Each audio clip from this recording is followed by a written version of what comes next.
A chuva caía como lágrimas de um são ferido sobre as ruas empedradas de Alfama, o bairro mais antigo de Lisboa, onde as casas se inclinam umas sobre as outras como segredos mal guardados. Sofia, com os cabelos encharcados colando-se ao rosto pálido, correu pela escadaria estreita que levava à casa da avó, o coração batendo como o tambor de uma saudade fado. Em sua mão tremia uma carta amarelada, encontrada por acaso no sótão poeirento da velha moradia familiar em Sintra, onde o vento levava como um lamento antigo. As palavras dançavam em sua mente como fantasmas. Minha filha, o sangue que corre em ti é o mesmo que corre nela. Maria. Ela é parte de nós, mas o mundo não entenderia.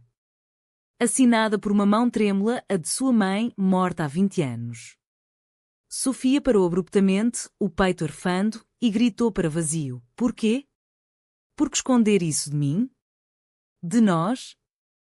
O eco rebateu nas paredes de azulejos rachados, misturando-se ao som distante de um acordeão choroso. Naquele instante, o mundo de Sofia desabou e, com ele, o laço invisível que unia Maria desde a infância, transformando uma amizade por em algo proibido, profundo, inevitável. Sofia e Maria haviam crescido como sombras entrelaçadas nas colinas verdejantes de Sintra, onde os palácios de contos de fadas se erguem como sentinelas de um passado romântico. Eram filhas do mesmo vento atlântico que sussurra segredos nas florestas de eucaliptos, mas separadas por um véu de mentiras tecidas pela família. Sofia, a mais velha por 2 anos, com olhos castanhos que pareciam poças de mel derretido sob o sol de verão, era a ousada, a que escalava as muralhas do castelo dos Mouros rindo do perigo, enquanto Maria, de pele morena como as oliveiras centenárias e cabelos negros que caíam em cachos selvagens, seguia-a com um sorriso tímido. Os pés descalços pisando a terra úmida como se fossem raízes de uma mesma árvore. Elas brincavam de rainhas mouras nas ruínas, tecendo coroas de flores silvestres e jurando lealdade eterna sob o céu estrelado, ignorantes do laço sanguíneo que as unia, irmãs de pai, filhas de um amor fugaz entre o pai de Sofia, um pescador errante de Ericeira, e a mãe de Maria, uma costureira de Alfama que sonhava com danças em salões de fado. A infância delas era uma tapeçaria de memórias impregnadas de cheiros portugueses, o salgado do mar que lambia as praias de Cascais, o aroma de pastéis de nata quentes nas tardes de domingo na confeitaria local, o som rouco das vozes de fadistas e quando nas noites de verão. Sofia ensinava Maria a desenhar nas areias, traçando corações entrelaçados com conchas, enquanto Maria contava histórias de sereias que cantavam fados subaquáticos para atrair marinheiros perdidos. Tu és minha sereia, Sofia, sussurrava Maria uma vez, deitada na grama alta, os dedos entrelaçados como se temessem se soltar. Sofia ria, mas algo no peito dela se aquecia, um fogo tímido que ela atribuía à brisa do oceano. Elas eram inseparáveis, frequentando a mesma escola em Queluz, onde as freiras as repreendiam por cochichos durante as missas, mas elogiavam sua devoção mútua como exemplo de caridade cristã. Ninguém suspeitava que por trás daqueles olhares cúmplices brotava uma semente de afeto mais profundo, um amor que as tradições católicas da sociedade portuguesa sussurravam ser pecado, mas que o coração português, tão dado à paixão, celebrava em segredo. Aos 16 anos, o destino as separou como o mar separa as gaivotas de suas crias. A mãe de Sofia, viúva recente, aceitou um emprego em Lisboa como governanta em uma casa senhorial no Chiado, arrastando a filha para a agitação da capital. Maria ficou em Sintra com a avó, uma viúva devota que costurava véus para as procissões da Semana Santa e contava rosários intermináveis. As cartas voavam entre elas como pombos brancos. Sofia descrevia as luzes noturnas do bairro Alto, onde o fado se misturava ao jazz em bares escondidos, e Maria respondia com desenhos de florestas encantadas, prometendo reencontro. Volto para ti, minha rainha, escrevia Sofia, o coração apertado pela saudade que os portugueses chamam de saudade, essa melancolia doce que é ao mesmo tempo dor e bálsamo. Anos se passaram e a vida as moldou como o vento molda as falésias de Cabo da Roca. Sofia, agora com 28 anos, tornara-se uma restauradora de azulejos em Lisboa, uma profissão que a conectava às raízes da nação, reparando os painéis azuis que narram histórias de navegadores e amores perdidos nas fachadas das igrejas e palácios. Seu ateliê no bairro da Graça cheirava a argamassa fresca e tintas minerais, e ali ela passava noites inteiras, os dedos manchados de cobalto, sonhando com o passado. Maria, aos 26, estudara enfermagem em Coimbra, a cidade das serenatas estudantis, e retornara a Lisboa para trabalhar no Hospital de Santa Maria, cuidando de idosos que murmuravam fados de Amália Rodrigues em seus leitos de morte. Ela morava em um quarto apertado em Alfama, cercada por grafites de artistas de rua que capturavam a alma boêmia do bairro. O reencontro aconteceu por acaso, como os melhores fados da vida. Era uma noite de junho, durante as festas dos Santos Populares, quando Lisboa explode em sardinha assada, manjerico e dança popular. Sofia, arrastada por colegas para a rua de São João da Praça, sentiu um arrepio ao ver uma figura dançando vir ao som de concertinas. Maria, com um vestido florido que balançava como as saias das camponesas de Trás-os-Montes, girava rindo, o rosto iluminado por lanternas de papel. Seus olhos se encontraram através da multidão e o tempo parou. Sofia, gritou Maria, rompendo o círculo de dança. Elas se abraçaram, o cheiro de alecrim e vinho do Porto misturando-se aos seus perfumes sutis, lavanda para Sofia, jasmim para Maria. Naquela noite, sentadas em um banco de pedra sob as estrelas, elas choraram e riram, tecendo as linhas soltas dos anos perdidos. Eu nunca parei de te amar como amiga, confessou Maria, a voz embargada. Sofia, o coração acelerado, respondeu, e eu, como algo mais. O beijo veio suave, como o primeiro raio de sol sobre o Tejo, selando um pacto silencioso em meio ao caos festivo.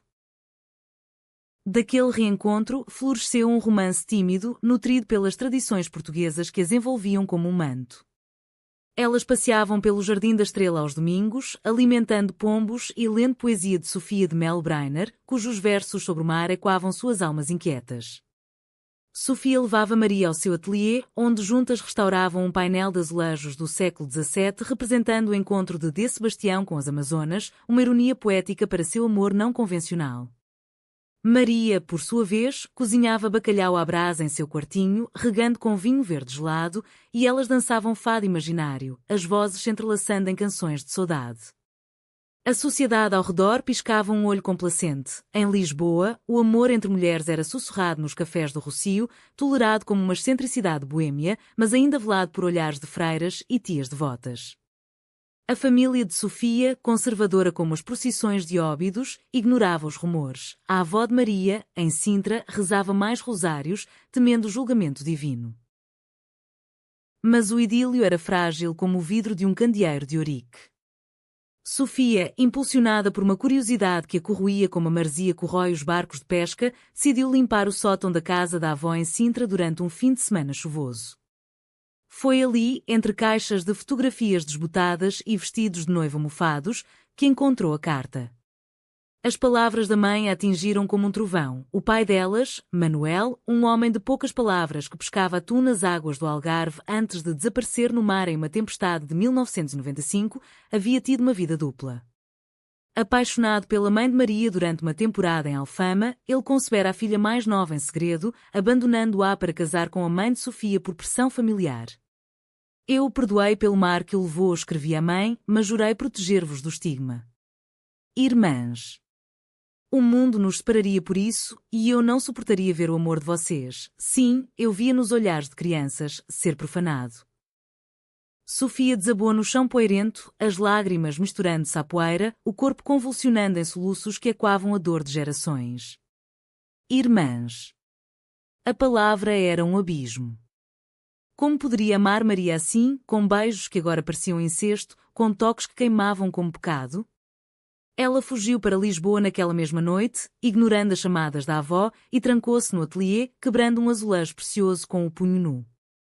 O sangue escorria, mas a dor no peito era maior.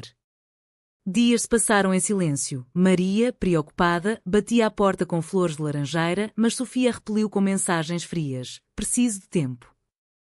O vazio crescia, alimentado pela culpa que a cultura portuguesa, com sua devoção católica e família patriarcal, injetava como veneno. Em confissão na sede de Lisboa, o padre murmurou: Deus perdoa, mas o sangue não mente. Sofia saiu dali mais perdida, vagando pelas ruas de Moraria, onde os imigrantes cantam fados árabes misturados ao português, buscando consolo no multiculturalismo efêmero da cidade.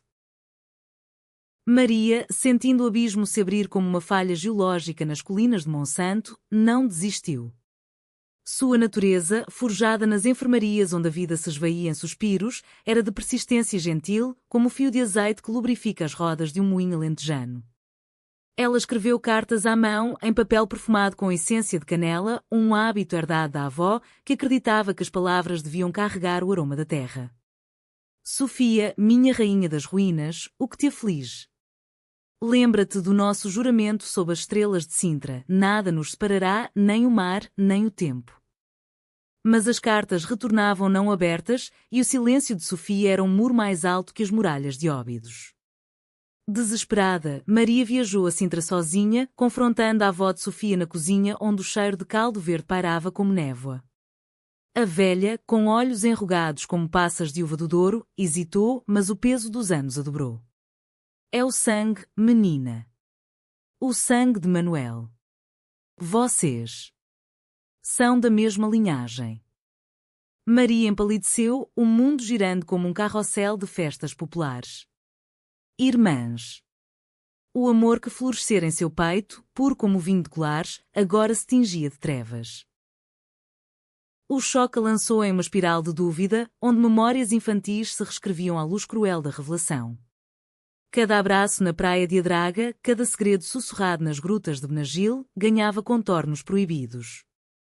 Maria chorou nos braços da avó, que a embalou como uma criança, murmurando orações à Virgem de Fátima. O Senhor testa os que ama, mas o coração português é feito de resiliência, como o sobreiro que renasce do fogo. Mas a fé de Maria era mais humana que divina, ela questionava os céus com a ferocidade de uma tempestade no cabo de São Vicente. Porque o destino os unira assim, tecendo um laço de sangue sob o véu da amizade? Em turnos noturnos no hospital, enquanto injetava morfina em pacientes terminais, ela imaginava Sofia sozinha em seu ateliê, os dedos sangrando sobre azulejos frios. O amor não morrera, transformara-se em uma saudade lancinante, que a impelia a agir. Decidida, Maria organizou uma emboscada emocional, enviou um convite anónimo para um concerto de fado na adega do Ribatejo, um antro escondido no cais do Sodré onde as vozes roucas de fadistas como Marisa ecoam contra paredes enegrecidas pelo tempo. Sofia, atraída pelo mistério e pela melancolia que a atraía como imã, compareceu, o rosto magro sob um chapéu de feltro preto, como uma viúva de novela de Camões. O ar estava denso de fumaça de cigarros e perfume de gardénia. O público, uma mistura de turistas alemães e locais de meia-idade, aplaudia com palmadas ritmadas. Quando a fadista entoou estranha forma de vida, com sua letra de amores impossíveis, Maria emergiu das sombras, os olhos inchados mas firmes. Não fujas mais, Sofia. Enfrentemos isso juntas, como sempre fizemos. Elas saíram para a noite úmida do Tejo, caminhando pelo cais onde os barcos de cruzeiro piscavam luzes como estrelas caídas. As palavras saíram em torrente, a carta, o sangue, o medo. Sofia confessou pavor de profanação, o julgamento da família que via o amor lésbico como capricho moderno, e agora isso, incesto sussurrado. Somos monstros de uma tragédia grega, Maria. O que o povo diria? As tias em Évora, com seus terços e fofocas? Maria pegou sua mão, os dedos frios como o granito de um menir pré-histórico. Não somos monstros, somos portuguesas, filhas de navegadores que desafiaram oceanos. O sangue nos une, não nos condena. E o amor? O amor transcende. Elas se sentaram na margem, os pés pendendo sobre a água negra, e pela primeira vez, o silêncio foi cúmplice, não opressivo. O luar traçava um caminho prateado no rio, e quando as rotas de Vasco da Gama, e ali, entre soluços e risos nervosos, elas juraram investigar a verdade, desenterrando o passado como arqueólogas em Troia. As jornadas levou de volta a Sintra, onde a neblina matinal envolvia o Palácio da Pena como um véu de noiva. Elas confrontaram a avó de Sofia, agora frágil em sua cadeira de vime, tecendo rendas de bilros como as mulheres de Peniche. A velha, com voz trêmula como folhas de sobreiro, revelou mais. Manuel não era um fantasma, ele deixara diários escondidos em uma velha arca de madeira de castanho, trazida das florestas da Serra da Estrela. Juntas, elas abriram a arca, o cheiro de mofo e sal marinho invadindo o ar. As páginas amareladas narravam a paixão fugaz, o encontro com a mãe de Maria em uma romaria de Nossa Senhora da Agonia em Viana do Castelo, o adultério consumado em uma noite de fogueiras e danças, o arrependimento que o levou de volta à noiva em Ericeira. Eu as amava antes de nascerem, escreveu ele. O sangue é ponte, não prisão. Lágrimas caíram sobre o papel, borrando as tintas, mas iluminando um caminho. O pai as via como bênçãos, não maldição. No entanto, o conflito se aprofundava com a chegada de um traidor inesperado, a família estendida, guardiã zelosa das aparências. O tio de Sofia, um comerciante de vinho do Porto com bigode grisalho e moral rígida como as adegas de Vila Nova de Gaia, descobriu o segredo através de fofocas de Alfama. Ele as confrontou em uma missa na igreja de São Roque, sussurrando venenos durante o ofertório. Isso é abominação dupla, sangue impuro e paixões contra a natura. Vou contar a todos, para salvar suas almas. A ameaça pairava como uma nuvem de tormenta sobre o Minho, prometendo exílio social, perda do emprego de Sofia, o internato da avó de Maria em um asilo católico, olhares de desprezo nas feiras de rua. O pânico as uniu mais. Elas fugiram para o Alentejo, terra de planícies infinitas e solidão poética, alugando uma casa de cortiça em Évora, onde o templo romano sussurra lições de eternidade. Ali, em meio a olivais centenários e o canto de cigarras, o amor se transformou. Não em paixão carnal, mas em uma intimidade espiritual, como as monjas de Odivelas que tecem tapetes de segredos. Elas cozinhavam ensopado de coelho com ervas silvestres, dançavam ao som de um rádio antigo sintonizado em emissoras de fado e nas noites estreladas, deitadas em redes de palha, compartilhavam sonhos. Se o mundo nos rejeita, criaremos o nosso, dizia Maria, traçando mapas imaginários na pele do braço de Sofia. O choque inicial derretia como cera de vela em uma procissão de Corpus Christi, revelando que o sangue compartilhado as tornava não presas, mas aliadas, duas metades de uma tapeçaria incompleta. Sofia, inspirada, começou a criar um mural de azulejos dedicado a elas, figuras de mulheres entrelaçadas em um jardim de romã, símbolo de fertilidade e segredo na mitologia lusitana. Mas o clímax irrompeu como uma tourada em Évora. O tio, incansável, rastreou-as através de um primo traidor, uma prima invejosa de Alfama, que via no escândalo uma chance de herdar a casa da avó. Ele chegou à porta da casa de cortiça ao amanhecer, acompanhado de um padre local e dois primos musculosos, exigindo redenção. Vocês mancharam o nome de Manuel. Irmãs pecadoras, voltem para Lisboa e se separem, ou o escândalo vai para os jornais, como aqueles casos de escândalo em Coimbra. Sofia, tremendo mas ereta como uma rainha de Almeida Garrett, rebateu: o pecado é o seu silêncio, tio. Nosso amor honra o Pai que nos uniu, não o divide. Maria, ao seu lado, acrescentou com voz firme: Deus, que criou o mar para unir continentes, não nos julgará por um laço de coração. A briga escalou em gritos e empurrões, o padre brandindo uma cruz como escudo, mas o coração alentejano, terra de poetas rebeldes como José Saramago, interveio. Vizinhos, atraídos pelo barulho, formaram um círculo protetor, camponeses de chapéus de palha, mulheres com chalos bordados, que conheciam a dor da imigração e o amor proibido nas vindimas solitárias. Deixem-nas em paz, bradou uma idosa, o Alentejo acolhe os desterrados. O tio recuou, derrotado, mas o veneno se espalhara, cartas anônimas chegaram a Lisboa, sussurrando calúnias, e Sofia perdeu um contrato com a Câmara Municipal, taxada de imoral. Maria enfrentou olhares no hospital, colegas murmurando sobre irmãs pecadoras. A traição do tio era como o vinho azedo de uma colheita ruim, amarga, mas reveladora da podridão escondida nas raízes familiares.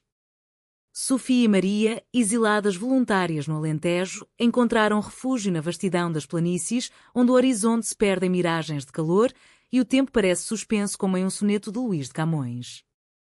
Elas transformaram a casa de cortiça em um santuário, paredes pintadas com murais de Sofia, retratando sereias de olhos castanhos emergindo das ondas do Sado, e um altar improvisado com velas de cera de abelha e flores de alecrim, onde rezavam não a santos distantes, mas à memória de seus pais. Aqui somos livres para amar como o vento ama as colinas, dizia Maria, enquanto colhia figos maduros dos pomares próximos, o suco doce escorrendo pelos dedos como lágrimas de alegria. Os dias se entrelaçavam em ritmos lentos, alentejanos, madrugadas acordando com o canto do galo e o aroma de pão de milho assando no forno de barro, tardes passeando pelas ruínas do aqueduto romano de Évora, onde fantasmas de legionários sussurravam aprovações a seu amor.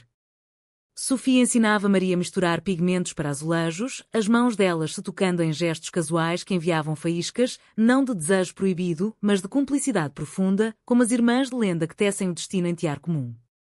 Teu toque a minha argamassa, brincava Sofia, e Maria respondia com um beijo na testa, suave como o beijo de uma mãe em uma ladainha de Natal. Elas liam à noite à luz de lamparina, mergulhando em Os Lusíadas, onde heróis desafiam deuses por amor e debatiam: se Camões cantou paixões impossíveis, por que não nós? A conexão se aprofundava em conversas que duravam até o amanhecer, desvendando camadas do segredo de infância. Maria revelou fragmentos de sua própria herança. A mãe, uma fadista amadora que cantava em tabernas do bairro Alto antes de morrer de tuberculose, deixando diários que ecoavam os de Manuel. Ela me escreveu: ama sem medo, filha, pois o fado é dor, mas também redenção. Sofia, por sua vez, confessou o vazio de sua juventude sem pai, preenchido apenas pela presença espectral de Maria. Tu eras minha âncora, mesmo sem saber. Essas revelações teciam uma tapeçaria emocional, transformando o choque em ponte para uma intimidade que transcendia o sangue, um amor fraterno romântico, puro como as águas termais de Monchique. Contudo, a sociedade portuguesa, com sua teia de relações familiares como as redes de pesca no Algarve, não as deixava em paz. Rumores se espalharam como fogo em estevas secas. Em Lisboa, a avó de Sofia enfrentava visitas de parentes hipócritas que exigiam intervenção. Em Alfama, colegas de Maria cochichavam nos corredores do hospital, questionando sua moral para cuidar dos doentes. O tio, não satisfeito com a humilhação em Évora, orquestrou uma traição maior. Contatou um jornalista sensacionalista de um tabloide lisboeta, conhecido por escândalos de celebridades em festas de luxo. O artigo saiu em uma manhã chuvosa de setembro. Escândalo em família portuguesa. Irmãs unidas por sangue e pecado, um amor proibido nas sombras de Sintra. Fotos granuladas delas na praia de Adraga, tiradas anos antes por um primo voyeur, ilustravam a peça com manchetes que evocavam os dramas de telenovelas brasileiras dubladas em português. O impacto foi um terremoto. Sofia recebeu telefonemas furiosos de clientes, cancelando encomendas de azulejos para capelas e hotéis. Maria foi suspensa do hospital pendente de investigação ética. Elas retornaram a Lisboa, o Alentejo agora um paraíso perdido, e enfrentaram um furacão sozinhas em um apartamento alugado no Intendente, bairro de imigrantes e artistas marginais que ofereciam anonimato. Lá, no meio do caos, o amor delas se solidificou como o mármore de um túmulo em Alcobaça. Eles nos querem quebrar, mas o granito português resiste, declarava Sofia, enquanto colava cacos de azulejos quebrados em um mosaico abstrato, um coração partido recomposto. Maria, com sua resiliência de enfermeira, cuidava das feridas emocionais, aplicando compressas de chá de camomila e histórias de mulheres portuguesas fortes. A rainha de Filipa, que educou filhos para conquistas, ou a poetisa Florbela Espanca, que desafiou tabus com versos de desejo. O alto do conflito veio em uma reunião familiar forçada, organizada pelo tio em uma adega em Vila Nova de Gaia, cercada por barris de vinho do Porto envelhecido. O ar cheirava a carvalho e uísque, e a mesa longa ecoava com acusações, tias choramingando sobre o que dirá a vizinhança em Porto Alegre, primos embriagados bradando versos bíblicos distorcidos. O tio, no centro, brandia a carta da mãe como prova de maldição familiar. Sofia e Maria, sentadas lado a lado, mãos unidas sob a toalha de linho bordado, enfrentaram o tribunal. Vocês nos traíram primeiro, disse Sofia, voz firme como o sino da torre dos clérigos. Esconderam nosso pai, nos separaram por medo, e agora nos julgam por amar o que o destino uniu. Maria acrescentou, lágrimas brilhando, nosso amor é humano, não divino para ser julgado. Honramos o sangue compartilhando a vida, não negando-a. O clímax explodiu quando a avó de Sofia, silenciosa até então, ergueu-se trêmula. Basta! Eu sou a guardiã do segredo e eu libero. Manuel as amava a ambas, ele me pediu em sonho para protegê-las. Esse amor é bênção, não maldição. O tio, atordoado, recuou e a sala se dissolveu em murmúrios. Não foi uma vitória total, alguns parentes saíram batendo portas, prometendo ostracismo, mas uma fenda se abriu na muralha familiar, permitindo que o ar fresco entrasse. De volta a Lisboa, o casal, pois agora se viam assim, além do sangue, reconstruiu devagar. Sofia ganhou um patrono improvável, um galerista do Chiado que viu no mosaico delas uma obra de arte contemporânea, expondo na Lisboa Factory com o título Laços de Azulejo. Maria retornou ao trabalho, apoiada por colegas progressistas que organizaram uma petição contra a discriminação. Elas participaram de um desfile do orgulho LGBTQ+, na Praça do Comércio, marchando sob o arco triunfal com bandeiras arco-íris entrelaçadas a cravos vermelhos, símbolo da Revolução dos Cravos que libertou Portugal em 1974. O público aplaudia e, pela primeira vez, Sofia sentiu o peso do passado se dissolver como névoa ao sol.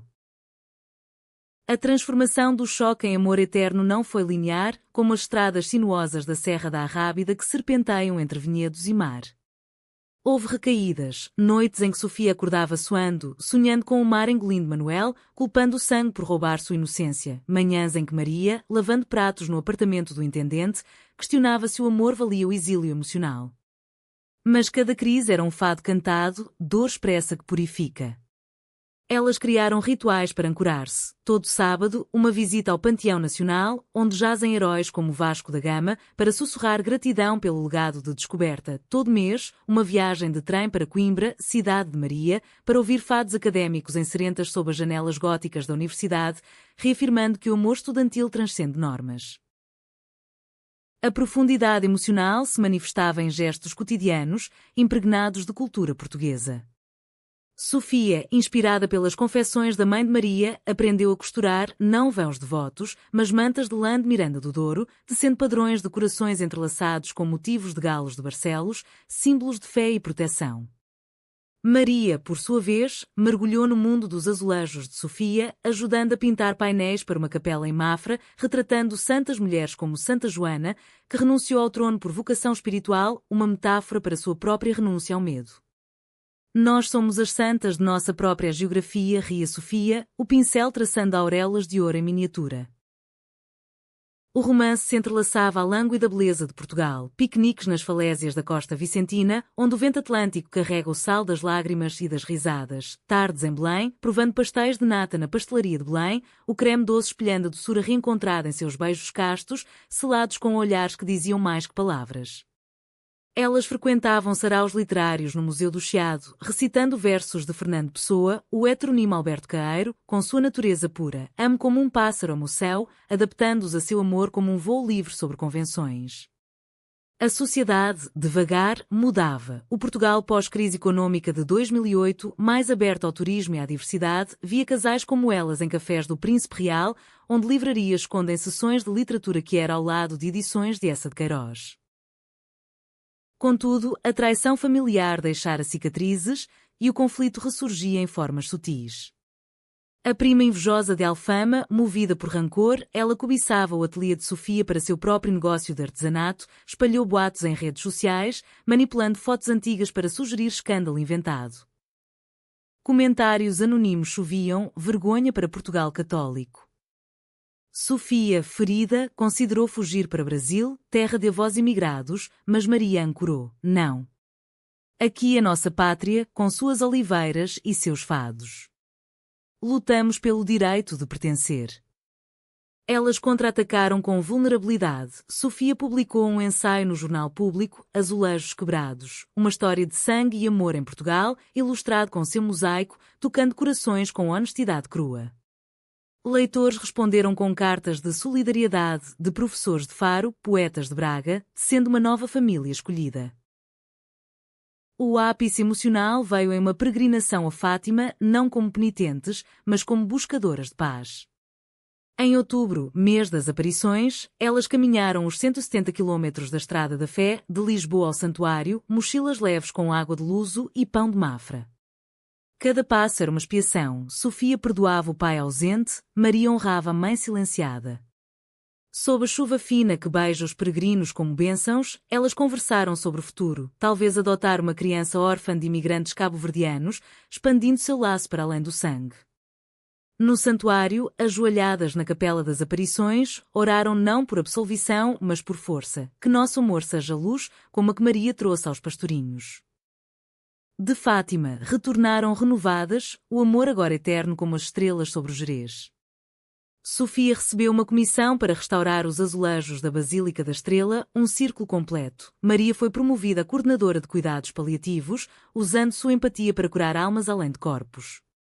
A família, aos poucos, suavizava. O tio, atormentado por um enfarte, enviou uma carta de desculpas rabiscada à mão, admitindo seu medo de perder o nome da família como Manuel perdera o mar. Elas o visitaram em Gaia, compartilhando um copo de Porto Tawny, e o perdão fluiu como o Rio Douro em cheia. A humanitária resolução do conflito se desdobrava como um amanhecer sobre a Ria de Aveiro, lento e prometedor, tingindo o céu de rosas e ouros que refletem a resiliência portuguesa. Sofia e Maria, agora âncoras uma da outra, transformaram sua dor em ponte para os outros. Sofia fundou um ateliê comunitário no bairro da Ajuda, ensinando mulheres imigrantes, marroquinas, ucranianas, brasileiras, a restaurar azulejos, tecendo histórias de migração em painéis coletivos que adornavam muralhas públicas. Cada caco é uma vida quebrada recomposta, explicava ela, e as alunas, com mãos calejadas de limpezas e costuras, encontravam eco em sua jornada. Maria, inspirada, iniciou um grupo de apoio no hospital para famílias LGBTQ+, lidando com estigmas familiares, sessões à luz de velas onde se cantavam fados adaptados, transformando saudade em solidariedade. Seu amor se enraizava mais fundo na tapeçaria cultural. Elas viajaram pelo país em uma peregrinação romântica de norte a sul. Em Porto, subiram a Torre dos Clérigos ao pôr do sol, beijando-se no topo com a cidade aos pés, como rainhas de um reino reencontrado. No Douro, em um barco rabelo, provaram vinhos de colheita manual, brindando à vinha do amor que resiste às geadas. No Algarve, nas grutas de Lagos, onde o príncipe Henrique planejou explorações, elas juraram explorar os mistérios do coração, longe dos olhares. Essas viagens não eram escapadas, mas afirmações. Em cada parada, deixavam uma concha gravada com S.I.M. eterno, como ofrendas a deuses pagãos das terras lusitanas. A profundidade emocional culminava em momentos quietos, impregnados de romantismo português.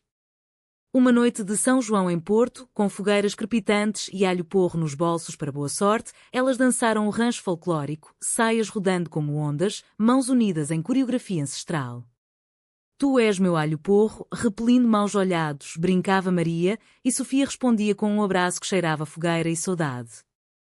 Outra vez, em uma romaria de Nossa Senhora da Rocha em Porches, elas acenderam velas em uma ermida à beira-mar, o Atlântico rugindo aprovação, e trocaram votos não legais. Portugal permitia uniões do mesmo sexo desde 2010, mas elas escolhiam um ritual pessoal. Juro-te minha vida, no sangue que nos une e no amor que nos liberta. O conflito residual com a família se resolvia em gestos humanitários. A avó de Sofia, agora em uma casa de repouso em Cascais, pediu reconciliação em uma carta escrita com tinta azul de azulejo. Eu errei no silêncio, vejam em mim o perdão que busco. Elas a visitaram semanalmente, levando doces de amêndoa de Algés, e aos poucos, a velha aprendeu a ver o amor delas como uma graça, murmurando Deus escreve direito por linhas tortas. Até o tio, em recuperação, enviou um barrilzinho de vinho do Porto para o batizado simbólico de seu novo começo, e em uma ceia de Natal em Ericeira, à mesa com peixe, espada grelhado e bacalhau, ele ergueu o copo, pelo sangue que cura, não fere. Não era perfeição, algumas tias ainda evitavam olhares, mas era humanidade, o reconhecimento de que famílias portuguesas, tecidas de imigração e retornos, sobrevivem pela flexibilidade, como o canto alentejano que une vozes dissonantes em harmonia. A lânguida beleza de seu romance se estendia à comunidade. Elas se tornaram vozes em podcast sobre herança queer portuguesa, fados escondidos, narrando histórias de amores lésbicos em conventos do século XVII ou fadistas como a bissexual Dulce Pontes. Seu episódio sobre o segredo de infância viralizou, inspirando ouvintes a desenterrar verdades familiares. Sofia expôs seu mosaico em uma Bienal de Arte em Coimbra, onde críticos o louvaram como um manifesto visual da identidade luso-contemporânea, e Maria palestrou em conferências de enfermagem sobre empatia em casais marginalizados, citando Camões: amor é fogo que arde sem se ver. Em um outono dourado, elas retornaram a Sintra, o lugar do início, para um ritual de fechamento. No Castelo dos Mouros, sob as muralhas onde brincavam crianças, plantaram uma muda de oliveira, regando-a com água do mar de Ericeira, terra do pai. Que cresça como nosso amor, disse Sofia, e Maria acrescentou, e dê frutos para gerações que não temerão segredos. O vento sussurrou aprovação, carregando folhas secas como páginas de diários antigos. O desfecho humanitário se desenhava como o epílogo de um fado clássico, não um final abrupto, mas uma melodia que se esvai devagar, deixando o ouvinte com o coração pleno. Sofia e Maria, agora com 30 e poucos, haviam navegado o choque inicial, aquele abismo aberto pela carta marlada, e emergido não intactas, mas mais fortes, como o aço temperado nas forjas de Braga. Seu amor eterno se manifestava na quietude da maturidade, um apartamento no Príncipe Real, com varanda de ferro forjado onde azulejos restaurados pelo casal capturavam o pôr do sol sobre o aqueduto, uma rotina de cafés no à brasileira, discutindo notícias do dia com o diário de notícias ao lado de bicas quentes, viagens anuais ao Brasil, visitando parentes distantes que, livres das amarras católicas mais rígidas, celebravam seu laço como uma ponte transatlântica. A família, outrora fonte de traição, tornara-se um mosaico de aceitação parcial. A avó de Sofia faleceu pacificamente em uma manhã de primavera, deixando um testamento que dividia a casa de Sintra igualmente entre as minhas netas do coração, um ato final de redenção que curou feridas antigas. O tio, amolecido pelo tempo e pela neta que ele criava sozinho após a morte da esposa, convidava-as para vindimas em Gaia, onde mãos unidas colhiam uvas moscatel, e ele contava histórias de Manuel como um herói, não um pecador.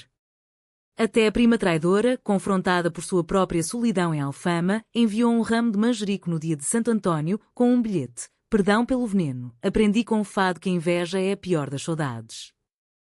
Elas a perdoaram, convidando-a para um jantar de sardinha assada, onde risos substituíram silêncios. Na esfera maior, seu impacto humanitário florescia. O ateliê de Sofia expandiu-se para workshops em escolas, ensinando os jovens de bairros como Martim Muniz, melting pot de culturas, a usar azulejos para expressar identidades queer, criando murais que adornavam o período de Lisboa com narrativas de visibilidade. Maria, promovida a diretora de um centro de saúde comunitária em Chelas, integrou terapias artísticas inspiradas em seu amor, ajudando famílias a navegar segredos revelados, com sessões de fado-terapia onde vozes libertam o que o silêncio aprisiona. Juntas, elas publicaram um livro modesto, Laços de Sangue e Azulejo, uma jornada lésbica em Portugal, ilustrado com desenhos de Maria e fotografias de paisagens do Tejo, que se tornou leitura em círculos literários de Évora e Faro, inspirando debates sobre herança familiar na era digital. O romantismo persistia em toques sutis, como o perfume de jasmim que Maria borrifava no travesseiro de Sofia antes de dormir, ou o buquê de flores silvestres que Sofia colhia encaminhadas pelo Monsanto, deixando-as em jarros de cerâmica pintados à mão. Elas celebravam aniversários não com joias, mas com rituais. Uma noite de fado privada em uma adega escondida do bairro Alto, onde uma fadista anônima cantava meu amor só para elas, ou um piquenique em Óbidos, vila literária morada, lendo contos de amor medieval à sombra de laranjeiras. Nosso amor é como esta vila, dizia Sofia, fechado por muros, mas cheio de histórias que escapam pelas janelas. Anos fluíram como o Tejo para o mar e com eles veio uma bênção inesperada, a adoção de uma menina de 7 anos, órfã de uma família de imigrantes angolanos, batizada de Ana Manuel, em honra ao pai perdido. Ana crescia correndo pelas ruas de Alfama com as mães irmãs, aprendendo a dançar o vira e a restaurar azulejos, herdeira de um legado de resiliência. Em sua presença, o passado se humanizava. Sofia contava fábulas de sereias irmãs que salvam o mundo juntas, Maria ensinava canções de ninar com sotaque alentejano, e Ana, com olhos curiosos, perguntava: vocês são como as princesas de Sintra?